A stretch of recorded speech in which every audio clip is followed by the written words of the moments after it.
The young clinical psychologist sat in the dreary interview room that was furnished only with a large, stocky wooden table and two chairs.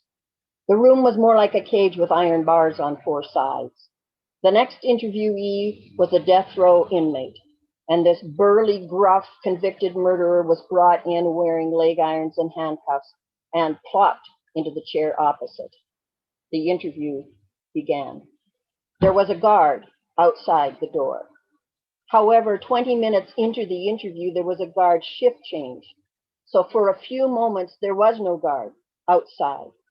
This gap in protection did not go unnoticed by either the interviewer or the inmate.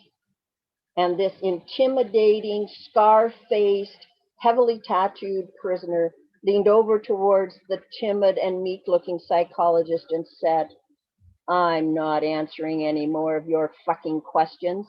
I'm bigger than you. I'm stronger than you.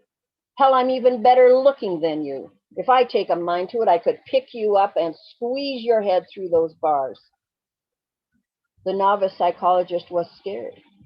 However, he leaned in towards the prisoner and said, "You are bigger than me and stronger than me. And I might even go as far as to say you may be better looking than me. I have no doubt you could pick me up and squeeze my head through those bars. But if you think that I'm going to lay down on the floor and let you mop it with me, you're mistaken. Before this is all over, you're going to know you're in one hell of a fight." Silence. The prisoner sat back in his chair. What's the next fucking question? My name is Dr. Sally Cleland, and that young psychologist was my father, Dr. John Cleland.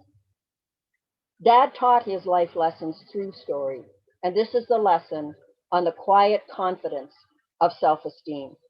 No matter the circumstance, no matter how dire the situation, no matter the missteps or mistakes, having healthy self-esteem, standing your ground, standing on your principles, and standing up against any dragon assures you that in knowing standing, you will triumph over tyranny. I believe self-esteem does not make life easier. It makes living fully possible. Self-esteem is our protective shield. And my father, having stood up to that inmate, no matter whether he could have squeezed his head through the bars or not, demonstrates the might of my dad's self-esteem.